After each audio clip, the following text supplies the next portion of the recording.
Bonjour tout le monde, donc c'est Martine. Je commence mon premier tuto pour vous montrer comment je débute la technique Bloom, donc Shelly Art.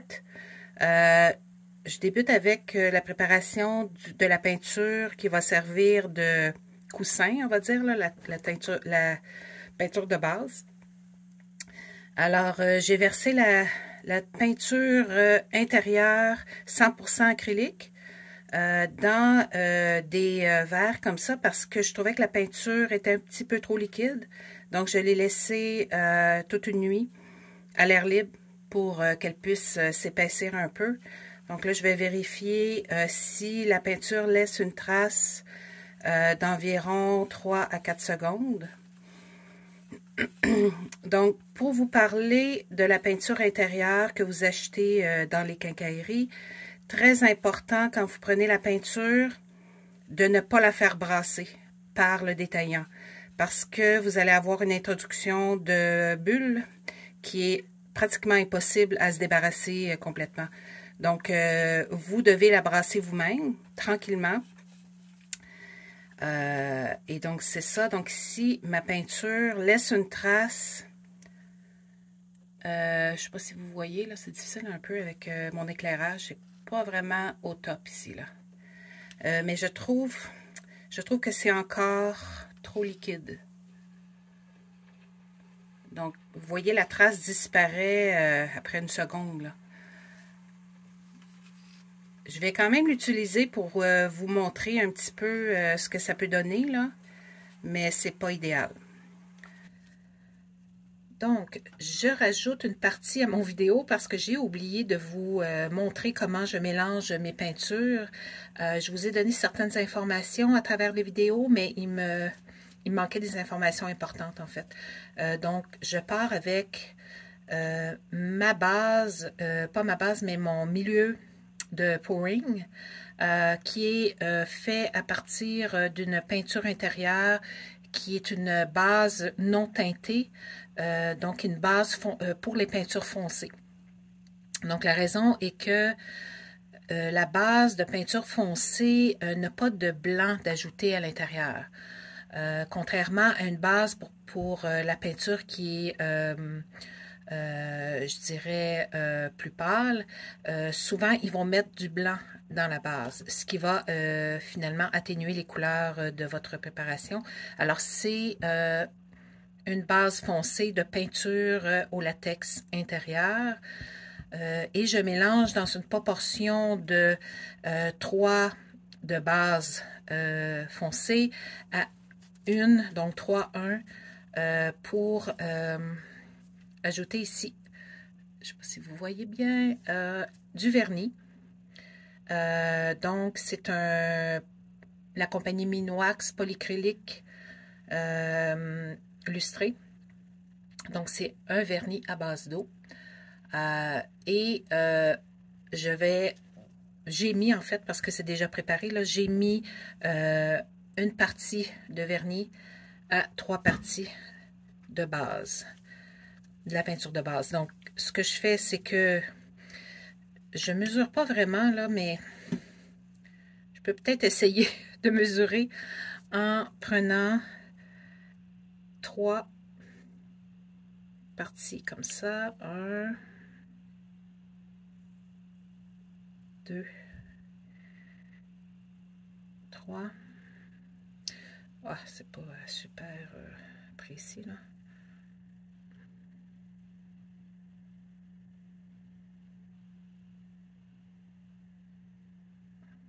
Donc, cette peinture, cette base a été, ce milieu a été mélangé avec la base et le vernis.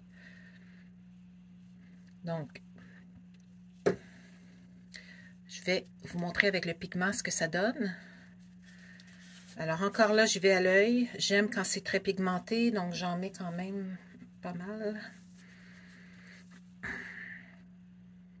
Faire attention quand vous manipulez des pigments comme ça, de ne pas trop faire de poudre ou de poussière parce que ça se retrouve dans vos poumons et ça reste en fait.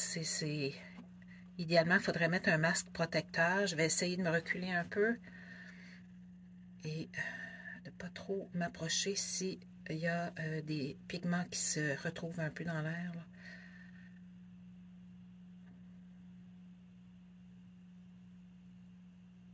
Je vais y aller doucement.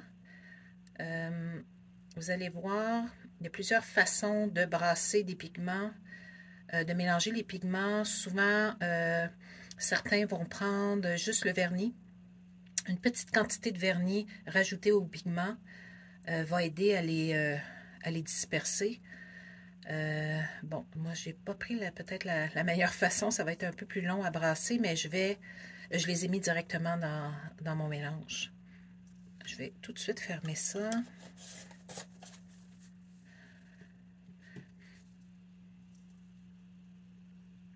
Donc, là, je brasse un peu rapidement, sûrement trop rapidement.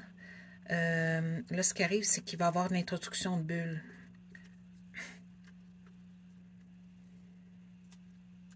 Mais je fais la vidéo juste pour vous montrer la consistance. Parce que, idéalement, je ne vais pas utiliser cette couleur-là. Je vais la laisser reposer pour que les bulles disparaissent tranquillement. Et si jamais je vois que c'est trop épais, je vais rajouter seulement que le vernis polycrylique pour le rendre à la bonne consistance. Je trouve ça quand même bien. Donc, on voit qu'il y a une trace qui reste. Bon, oui. Attendez, là. Non, ça, c'est trop épais. Ça devrait couler un peu mieux de ma spatule.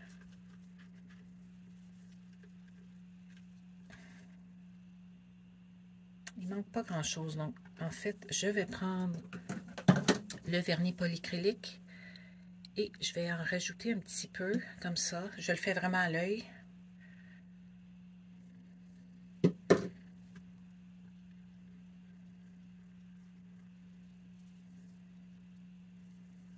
C'est sûr que l'ajout de vernis polycrylique comme ça donne vraiment un beau fini lustré.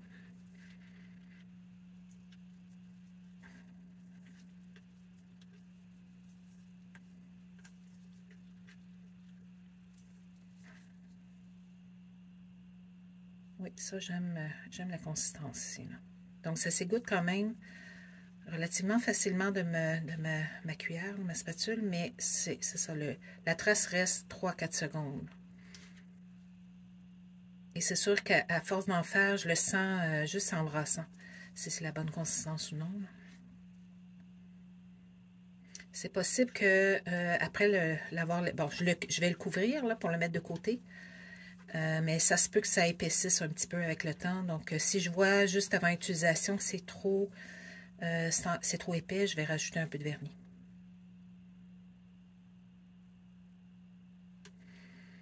Donc, ensuite, je vais vous montrer avec une peinture standard.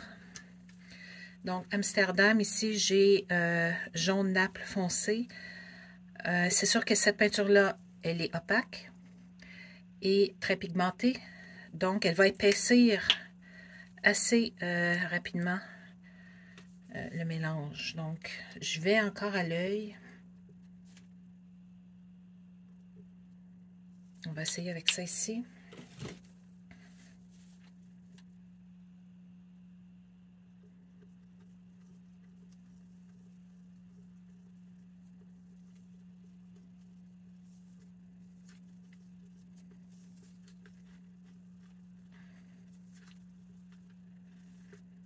Non, finalement, je crois que cette couleur-là que je viens de prendre sent quand même pas trop épaisse, ne rend pas le milieu trop épais, le mélange. Donc, non, plus je brasse et plus c'est épais, en fait. Donc, c'est sûr que je vais rajouter du vernis à l'intérieur. J'aime beaucoup les bâtons que j'utilise ici pour brasser. Avant, j'utilisais des petits bâtons de bois que je jette en quantité énorme, là. Donc, j'ai décidé d'acheter des bâtons réutilisables. Mais cette marque-là, qui vient de Fluid Art Co., sur leur site internet, en fait, c'est des bâtons, ça brasse super facilement, c'est bien. Et ce que j'aime, c'est qu'ils finissent très minces au bout. Donc, tout autour. Donc, on peut facilement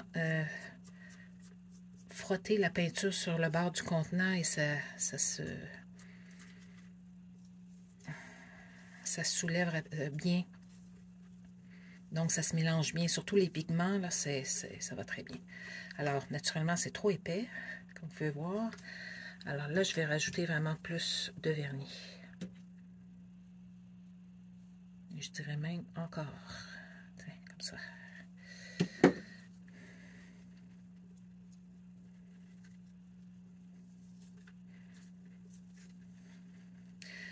En fait, je me rends compte que la peinture Amsterdam, comme elle est très pigmentée, ça n'en prend pas beaucoup. J'ai tendance peut-être à en mettre trop. Et même si c'est peut-être c'est plus dispendieux ou plus cher que d'autres peintures, si on en met moins, en fait, ça revient pas mal au même, là, en termes de coût. Là, c'est sûr que je me retrouve avec une grosse quantité, mais c'est pas grave, je vais l'utiliser.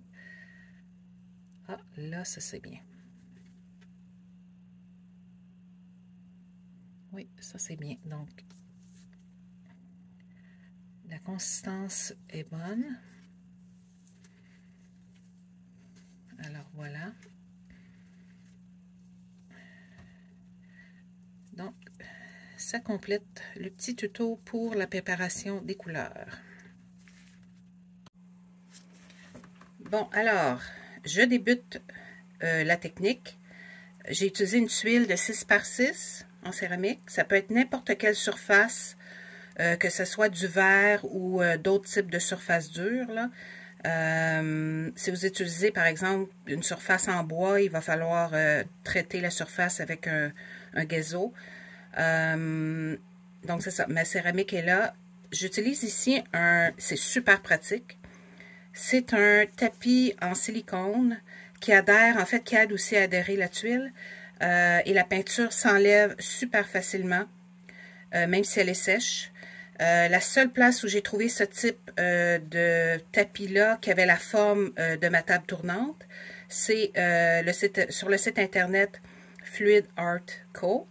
Ma table tournante, je l'ai prise sur Amazon. C'est une table de préparation de gâteau, là. Je ne sais pas si vous voyez. C'est lourd, ça tourne bien, c'est stable. Donc, j'aime beaucoup. Je pense qu'il y a beaucoup de gens qui utilisent ce type de table-là.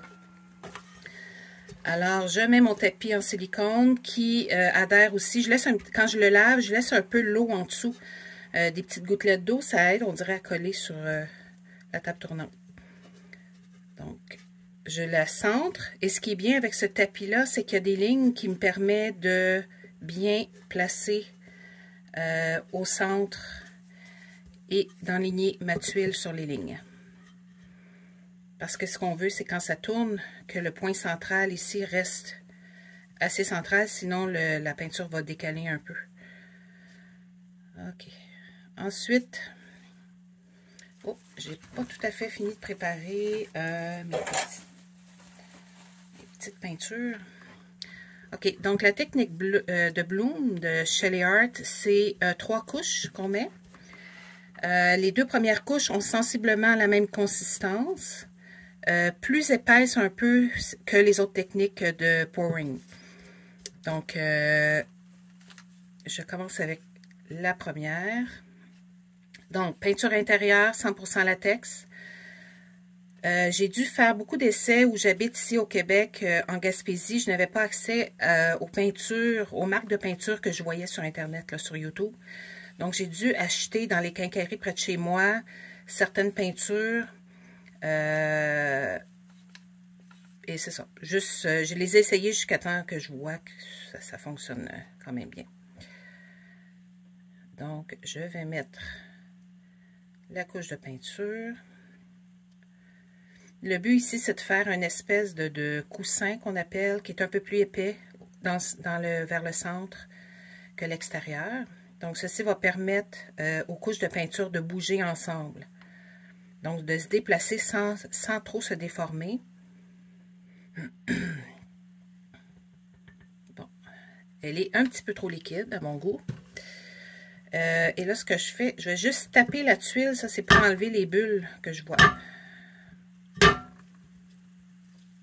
Après ça, je vais prendre une spatule et je vais étendre chaque côté pour faire une couche, ben juste en fait pour qu'il y ait de la peinture, parce que dans les coins et autour, parce que sinon j'ai un peu plus de difficulté à, quand je souffle ou quand je tourne, je vais dire spin, c'est plus facile. Quand je spin la table, ça va aller plus facilement tout autour, sans s'arrêter à la limite du coussin.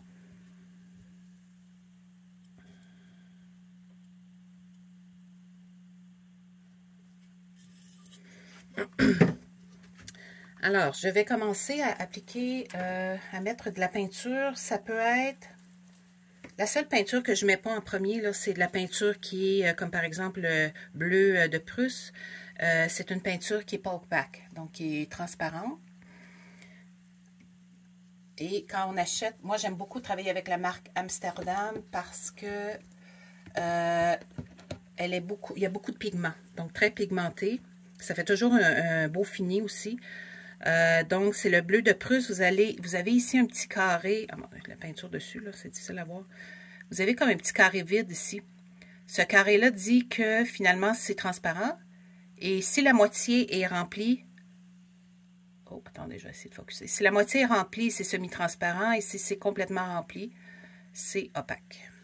Donc, je commence pas avec une couleur qui est transparente au début sur mon coussin. Donc, je vais y aller avec une autre. J'aime commencer avec des couleurs qui sont très brillantes, comme ça ici. Donc, j'essaie de le distribuer ici. Je me fais un petit rond de peinture. Vous pouvez le faire plus large, c'est comme vous voulez.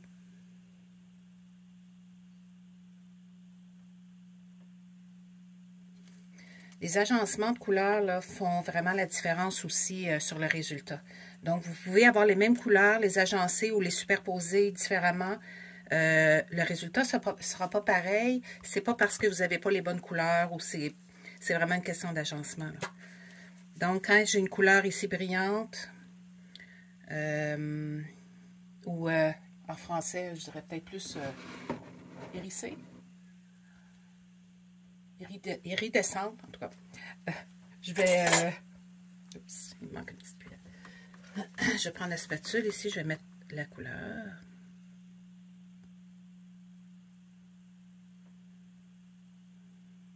J'aime faire des couches avec des couleurs qui sont un petit peu plus contrastantes entre elles. Donc,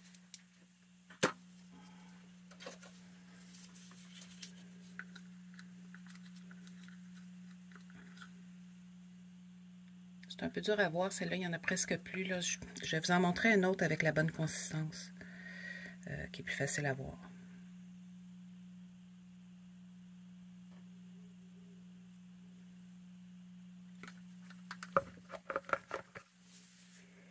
Donc ici, je vais utiliser le bleu de Prusse qui est transparent.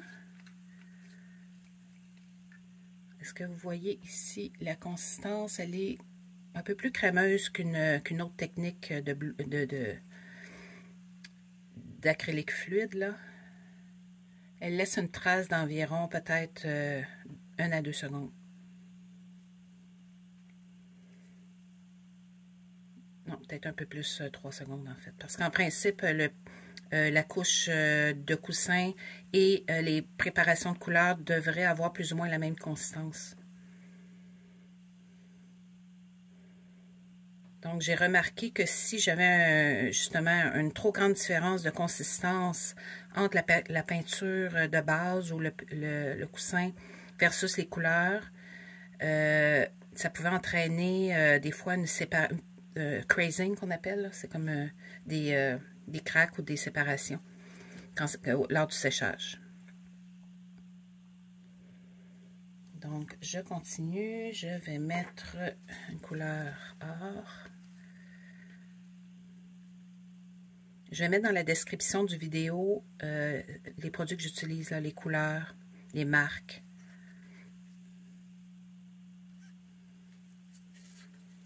OK, un autre ici. Bon, mes marques préférées, c'est Amsterdam pour les couleurs acryliques. Amsterdam, Golden, Arteza. C'est vraiment les trois avec lesquels j'aime travailler.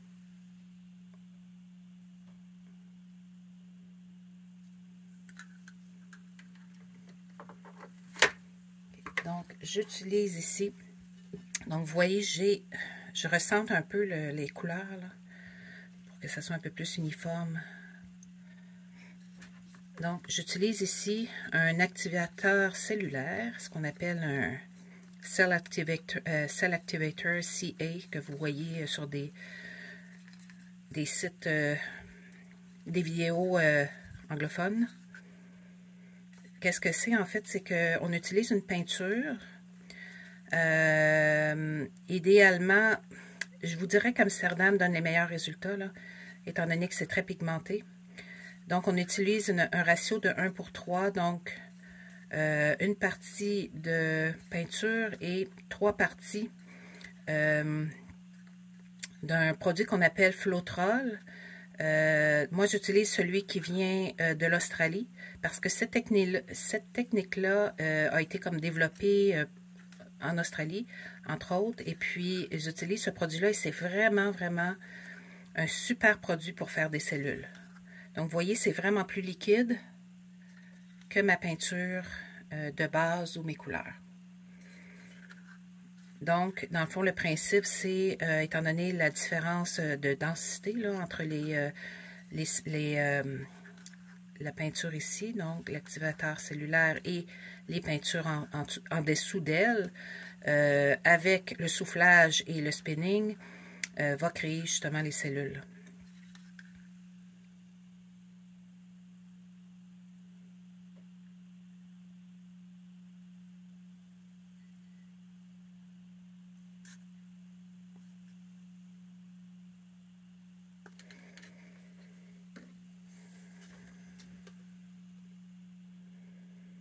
Donc, prochaine étape, je vais souffler. Vous allez voir ma tête. Je n'ai pas un bon setup pour ma caméra. Je suis désolée. Donc, elle est comme au-dessus de moi. Elle va être au-dessus de ma tête. Donc, je vais vous cacher un peu l'image. Donc, ce que je fais, c'est que... Bon, là, j'enlève un petit peu de bulle. Ce que je fais, c'est que je vais souffler dans le centre où il y a... l'activateur de cellules et je vais, comme avec ma bouche, je vais aller de côté pour étendre, si vous voulez, l'activateur de cellules et pousser la peinture. Et je vais le faire en forme de fleur.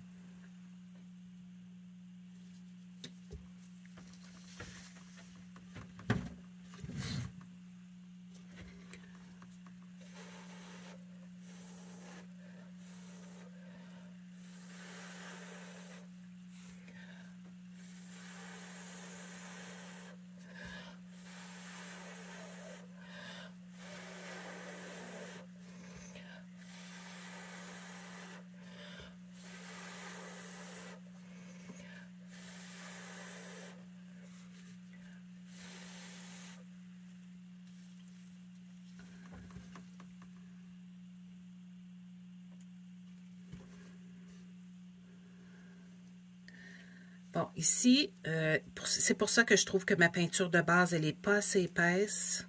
J'ai l'impression que les cellules se font moins facilement. Donc, vous voyez ici au centre, ça reste blanc sans cellules, là. Donc, je vais essayer de souffler avec une paille. Si je peux trouver ma paille. Pour, dans le centre, pour essayer de voir s'il y a des cellules qui vont se créer.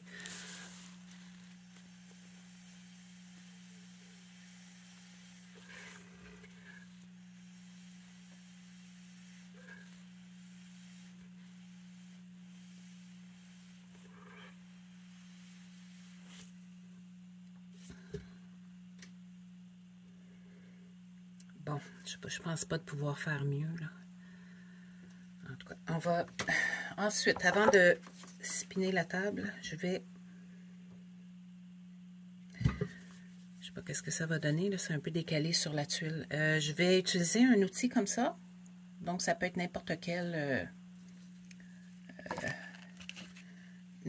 outil qui ressemble à ça. Donc, avant, j'utilisais celui-là. C'est juste que lui, les bouts sont un petit peu arrondis. Donc, il me semble que ça va mieux, ça glisse mieux sur la tuile. Alors là, je vais faire des espèces de formes spiralées.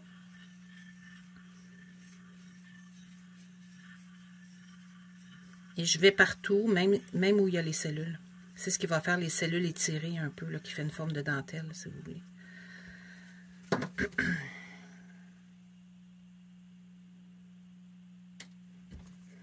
Donc, comme la peinture, elle est, la peinture de base, elle est plus liquide qu'il faudrait, là, qui est idéal, je vais tourner la table, mais pas trop rapidement au début, pour voir comment la peinture va se distribuer.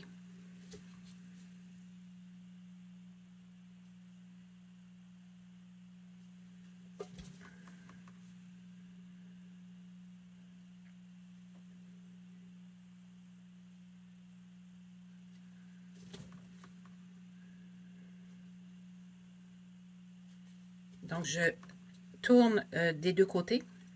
Ça donne, des fois, ça accentue le motif. Ça peut être même plus beau d'un côté et après ça, on revient à l'autre. Bon, j'ai encore beaucoup de bulles. Bon, ce qui est plate avec la technique de coulage, c'est que ça peut être super beau quand c'est encore mouillé, là, quand c'est pas sec. Mais les défauts apparaissent après le séchage. Donc, comme les bulles, des fois on ne les voit pas, mais elles sont en dessous et elles ressortent après. Et ça fait des points. Quand la peinture est blanche, en dessous, ça va faire des points blancs. Et moi, ça me fatigue de voir ça au séchage parce que c'est tellement beau. Quand c'est mouillé, c'est dommage que les défauts apparaissent comme ça. Oui, c'est ça. Je trouve que la peinture de base, elle est trop liquide, là, et j'ai l'impression ici qu'il se fait comme ce qu'on appelle un peu du crazing, là, c'est pas du crazing, mais en tout cas, c'est pas super beau dans le milieu. Quand je veux corriger le milieu, parce que là, ce qui arrive, c'est que le milieu, la peinture ici, il n'y en a pas beaucoup, là. On est presque sur la tuile, là. On a juste la peinture de base qui est comme étirée, et puis ce que ça fait, c'est quand il y a trop d'activateurs cellulaires, proche de la tuile, quand c'est pas assez épais, le séchage va se faire par différence, les couches vont sécher différemment. Il y en a qui vont prendre un peu plus de temps. Comme l'activateur cellulaire est plus liquide, va probablement sécher un peu plus, peut-être plus lentement, plus vite, là, je sais pas, mais en tout cas, des fois, ça me fait des craques. Alors, je vais essayer de corriger ça en mettant des petits ronds de peinture, comme ça, là. Vous voyez, je touche la tuile. On dirait qu'il n'y a quasiment pas de peinture sur le centre.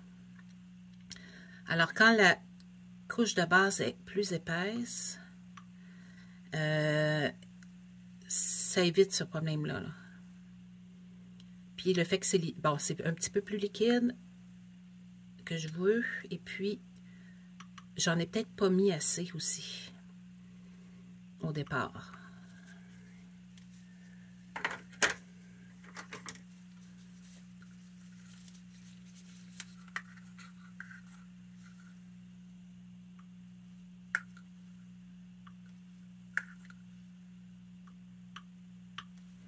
Donc, je ne sais pas ce que ça va donner. C'est peut-être pas les plus belles que j'ai fait, la plus belle que j'ai fait, là, mais bon, on va essayer de voir qu'est-ce que ça, le résultat final après.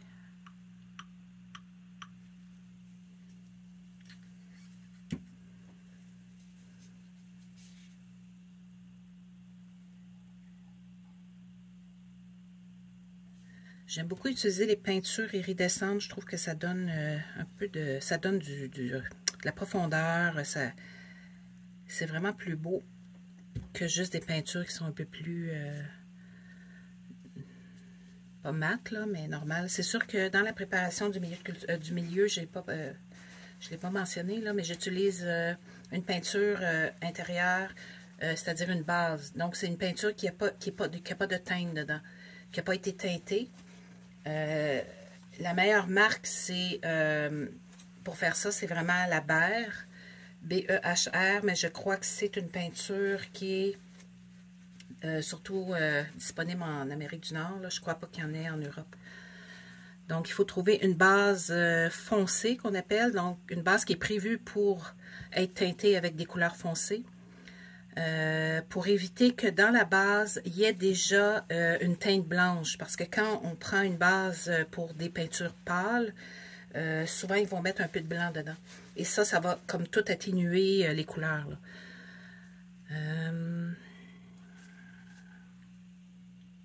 Bon, qu'est-ce que ça dit? Qu'est-ce que je fais?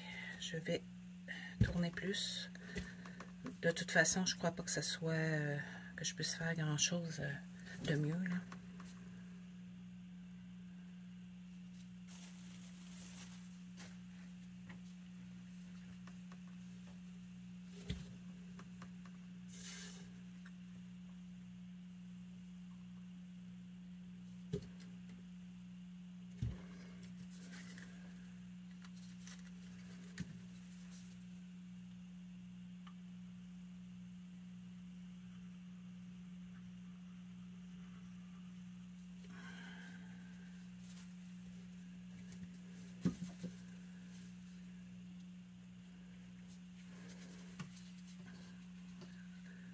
Je vais corriger un peu, rajouter la peinture qui manque. Vous pouvez prendre la peinture aussi qui a coulé pour venir rajouter où on voit la tuile.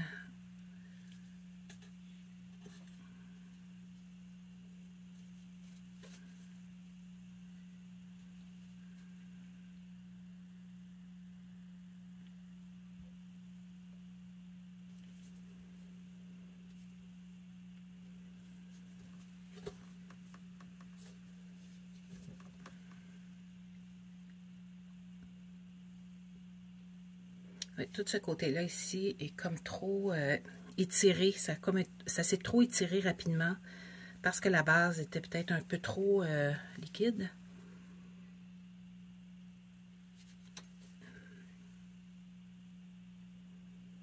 Donc, je vais la laisser comme ça parce que si on spinne trop souvent, trop longtemps, la peinture vient qu'à devenir de plus en plus mince, là. Donc, elle coule chaque côté.